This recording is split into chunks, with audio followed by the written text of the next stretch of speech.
Alright guys, so I'm finally back from E3 and there is a lot of catching up to do. So of course, you guys know how it is. This data download on JP happened while I was on the plane to E3, so I never really got much of a chance to sort of break down all of the info here because it was very strange. Like, I was not expecting these cards to come to JP. I thought they were going to remain global exclusive. I thought, if anything, some of these characters could become cards themselves eventually on JP, but they wouldn't be the same ones, right? Like, I could eventually see a Super Saiyan Kaioken Goku or like a Angel Cell or some shit, right? Eventually released on JP. But they decided to bring these cards to JP. And not just bring these cards to JP, but they changed up the story event. I will talk a little about that. Global is about to get that back for the first time in a while. I'm going to do a separate video because I'm going to be talking a lot about all the units, all the changes here. So I don't want to make these videos too, combobulated, like have them too packed. But I want to do a separate video talking about the upcoming celebration that Global is about to have. The fact that both versions are going to have a world tournament at the same time. And also talk about like the actual changes to the Super Saiyan Kaioken Goku story event, because the story event that's coming to Global is not the same one Global had before. It's different. It's a different event. That event that showed up last year on Global, that is going to end up being the only time that was ever available. Like, the medals are still available, but that event specifically is different. So the data download on JP had all of these cards. It's all of the other world cards. There are a lot of differences here, which, Garesh and everyone went over. Now, as far as I'm aware, a lot of global players are upset at this, and I feel as though there's no, reason to, right? Because these global cards are a year old, right? Like, they're not bad, but certainly something like STR PIKKON, I would say he's outdated. I did a video on him, and he's just not a very impressive card. I'm sorry, but STR PIKKON here is just not very impressive. Like, attack 70%, you're not really going to be able to get that high. Yeah, it's nice that he has prepare for battle, but it's not really going to do jack shit because he's not really that strong, right? And, like, lowering enemies' defense isn't really that helpful. Greatly lowering attack is a very powerful effect, except for the fact that all these fuckers are always immune to it. So it just creates a situation where, like, this guy is really far past his prime. So in order for these cards to become relevant or pullable, like, they want people to pull for these cards, they buff them a little bit. Now, I would say Kaioken Goku is significantly buffed. He actually might be able to do slightly more damage than the global Super Saiyan Kaioken Goku might be able to do slightly more damage than the JP Super Saiyan Kaioken Goku. I'm talking a very, very minuscule amount though, but the JP one is far superior. Now, the PIKKON is a little closer, but I would say the Japanese versions of all of these cards are probably better. And, like, I know Gold players will say, like, well, it's not fair, but, like, physical base form Goku Black is very good on Global, and he's very meh on JP. Like, there's going to be differences between the two versions. It's just the way it is. Hopefully, we will see the Dragon Ball Hero cards come to Global. I feel as though if that happened, like, tensions with this stuff would go way, way down. It's just right now it looks like the Heroes cards will never come to Global. The day that shit happens will be so good. So fucking good. Alright, so let's go over all these guys. So we'll start with Kaioken Goku since he's the main headliner, right? So here's his global info, right? He sacrifices 7% HP, he gets Ki 3 and attack 100% when HP is 50% or above. And I'm going to tell you all this 50% restriction is very annoying. The number one buff I think this Goku gets on the JP version is losing that. And then he also has Fierce Battle. That's important. His link set remains the same on the JP version, except he gets Shattering Limit instead. Now, here's the thing, right? Shattering the Limit is... Oh, what is this? What is this? Shattering the Limit is usually a shaft. Like, it's not as good. But depending on what other units have Shattering Limit on the team you're going to use it for, it could actually be quite good. So this Kaioken Goku having Shattering Limit is a very big plus for the Pure Saiyan team. The reason why is that this Kaioken Goku is now going to share 5 ki with LR Super Saiyan 3 Goku because they both have Over in a Flash and Shattering Limit. And someone will say, well, truth, LR Majin Vegeta's already on the team. You know, LR Super Saiyan 3 Goku has his perfect linking partner. Yes, but A, not everyone is going to have LR Majin Vegeta, and B, a rotation that looks like this: LR Majin Vegeta, LR Super Saiyan 3 Goku, Super Saiyan Kaioken Goku as the floater. That is one of the best rotations in the game. Like that with that rotation, you can get LR Super Saiyan 3 Goku to 24 ki. Like, he hits so much harder than every other unit in the game that units that come out that are like optimal, I don't want to use the word optimal, but are like perfect for building this guy up, become very, very good units. So this guy getting Shattering Limit is actually kind of a boon, really. He would definitely do more damage with Fierce Battle, no doubt about it. But just the way it happens, his one category team is Pure Saiyan. Now here's the thing too, guys. On JP at this point, the 120% meta is dead. You can almost never find 120% leaders. So when you're talking about building these teams, if they're not on a category, like, it's pointless. Like, really talking about this guy on a category is the main thing.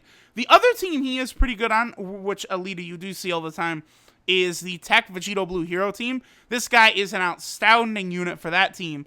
But, well, I was going to say, him having Shattering Limit hurts him on that team as well, but LR Super Saiyan 3 Goku is over there too. So, on both teams where this guy is going to be relevant, LR Super Saiyan 3 Goku is also on the team, and this guy is going to be fantastic for that. So, I think this guy got a monster buff from Global. His leader skill is also pretty good for Dokkan Battlefield, Key 2, and then stats 70%.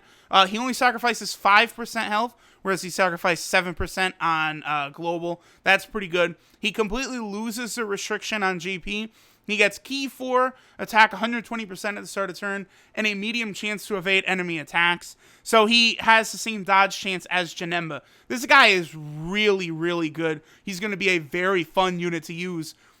He overflows with Ki so fucking much, though. He gives himself 4 Ki, and then he has every fucking Ki link in the game. He's got Prepare for Battle, Shocking Speed, Over in a Flash, Shattering Limit. This guy is like a Ki battery, and he is a perfect unit for the Pure-Blooded Saiyan team. I'm probably going to use this guy a lot. I am eventually going to 100% him. But right now on JP, I just don't have a lot of orbs. 12 Ki multiplier is still 140%. I guess that could be higher, but, you know, it is fine for now. Is this stats the same? Yeah, I think they are. I think stats are, they're the same for Goku, and they might be pretty much the same for the other units. So, I think that JP Kaioken Goku, like, all intents and purposes, a lot better. He'll still be pretty good on Global when the Pure Saiyan category comes out, though. Now let's move on to Pikkon, right? So, Pikkon, Supreme Damage, greatly lowers attack, attack 70%, all enemies defense minus 30%, Fierce Battle, and Prepare for Battle. Now, over here on JP, Supreme Damage, greatly lowers attacks, that's the same. Attack 100%, all enemies defense minus 50%, so that's a 30% extra attack buff. And then Supreme Warrior Gentleman, Experienced Fighters, Shocking Speed, Cold Judgment, Other World Warriors, and Shattering Limit. So he loses Prepare for Battle, and he also loses Fierce Battle. Now, the biggest, I would say, sort of hurt to this guy is that he's now on Int, right? You're not going to use this guy on Int with just Shocking Speed. Like, every super Int card you're going to be rocking on that team. Here, let me actually just show this real fast, because they're all going to be Fierce Battle units as well. This Pikkon does not fit on Super Int whatsoever. We have to basically wait for this fucker to get a category before he's really even useful at all. Because you're going to want to run shit like Ultra Instinct Goku, you're going to want to run shit like LR Gohan, LR Super Vegito, Super Saiyan 3 Bardock, Int Gogeta, Blue Vegeta, this Ultimate Gohan will get an easy A soon, Rage Trunks. Like, those are all the units you're going to be using on Super Int. None of these fuckers have Shocking Speed. None of these fuckers have that. So this Pikkon, like, he just doesn't work at all. Like, so at the very least, Global can say their Pikkon, like, definitely fits on the Super SCR team with Prepare for Battle and Shocking Speed. Whereas this guy is just, he's dead in the water. He's dead on arrival. There's not really much you could do with him because he's stuck on a team in which he does not work in any way. And then his greatly lowering attack is really not going to be that beneficial either. So it's this guy, I would say, like, if just comparing the int one to the SCR one, the int one is better, but Global has it better off because he's way more usable on SCR than he is on int. So I would say that's kind of a loss for JP right there. We'll eventually see what kind of category Pikkon gets, but he's one of the few characters in the game right now who does not have one. I suppose he could eventually maybe get like a movie hero category, but I'm not sure if they would consider this Pikkon from the anime, because I mean this is clearly the one from the anime, not the movie itself. But I mean we've seen how they do that with like Super Saiyan 3 Goku and stuff. Always hard to tell. All right, so now we'll move on to the Frieza. Now the Frieza and Cell and the King Cold, we'll save him for we'll save him for less.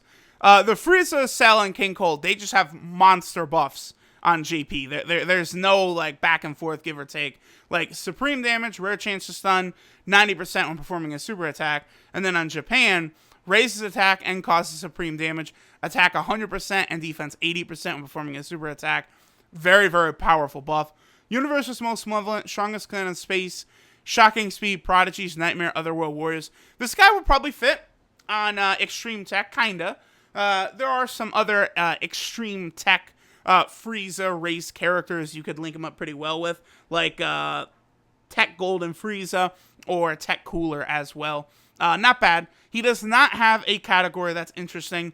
And attack 100% and defense 80% performing a super attack. That's not bad. Like I guess that's quite good.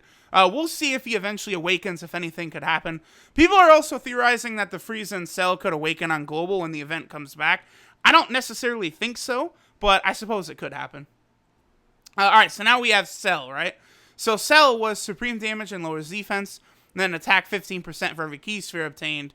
And then on Japan, he raises defense and causes supreme damage, attack 15% and defense 5% for every key sphere obtained. So again, just a buff, like a flat-out buff. No ifs, ands, or buts around it. Big Bad Bosses, Ultimate Life Form, Kamehameha, Shocking Speed, Nightmare, and Other World Warriors. If only they got rid of this and gave him like Fear and Faith, fuck, Cell would have like very solid links. I mean, those are Big Bad Bosses, Shocking Speed, Nightmare, Kamehameha. He actually would work pretty well on Extreme AGL, which is really his only team right now. But again, like one of the points of this video is talking about how you can't really run the 120% teams that easily anymore. You just don't find those leaders. So, like, units that can only be used on those teams definitely are very meh overall. Other thing about both Frieza and Cell is that it is a Kaioken mechanic. It's a permanent stack during the fight. So, Frieza will get stronger every single turn, and Cell will get more defensive every single turn. So, very, very useful. Now, this King Cold right here is also different. On Global, he was extreme damage, and then enemies attack minus 25%. And then over here on JP, he's actually supreme and lowers defense, and then enemies attack and defense minus 25%. He's actually pretty damn good. Like, and you could use him on extreme tech. Again, you know, all of those Frieza clan members, like, this is not bad, not bad. There's definitely worse options. I'd say he's one of the better SRs in the game. Is he going to help me on Super Battle Road? Probably not. But, you know, there's worse things you could get. And then the last thing to talk about is this guy right here. So we have the free-to-play, the farmable, Super Saiyan Angel Goku. Now, before this video, I haven't looked too deeply into his differences, but I know the big thing is, this guy on Global is one of the very few free-to-play cards that has a normal potential system, right? This guy has the same hidden potential system, like plus 5,000 every stat as like Int Gogeta does. Usually free-to-play cards only get 3,000 all stats. So that makes this guy a little better than normal for a free-to-play card. But on JP, they actually changed it to where he is SCR now, by the way, but he also just has a normal free-to-play potential system, which certainly is a little bit of a hindrance for him. Same 12 key multiplier of 130%. Not bad, not bad, not bad. All right, so let's see. High chance of key 2 and attack 80%. On JP, he is key 4 start of turn. Great chance of attack 80% and defense 40%. So yeah, significant buff. He does supreme damage. We're on global. He does extreme and raises attack for 3 turns. Oof, yeah, so he got a monster buff on JP. It's just on global, his stats are a little better. Interesting. This guy, though, this is a very good free-to-play card. He could be very useful in some sort of free-to-play events moving forward, and he is on the pure Saiyan category team. Yeah, that makes sense. I could see a situation where eventually they're going to make it so that the Ginyu Force can't just steamroll every single free-to-play event, but right now they are still just the way to go. But, alright guys, so there is all of the other world cards. I would say that the SCR Goku is better on JP, just because I would say most people are probably not going to put orbs into him, and it's once you put orbs into him that the int one, like at rainbow level, let's see, you're 80%, and then you're a high chance of 80%. I feel like the... but see, the SCR one does supreme, so yeah, he's probably better no matter what. So the free-to-play Goku is better, King Cold is better, Cell's better, Frieza is better. The Pikkon is better on JP, but he's way easier to use on global, so again, I would kind of assign the point there to global. And then a lot of people are going to say, well, oh, the global Kaioken Goku out-damages the JP one, I think, by a minuscule amount, which I do think he does. But it doesn't matter, because the JP one just has way too much going for him. Less health sacrificed, no restriction, chance to dodge, perfect linking partner with LR Super Saiyan 3 Goku. All of it makes this guy a very, very good unit. I don't think this is anything to be mad about if you are a global player, though, because, again, one of the things is that this is now returning for the first time in a long time on global, so it's a good thing. Hopefully, global will get those Dragon Ball Hero cards. I think we all can agree with that. I'm going to put this video up right away, and then in an hour or two, I will probably go ahead and stream some summons for LR Mighty Master. I hope you guys are there. Thanks for stopping by, and I'll catch y'all next time.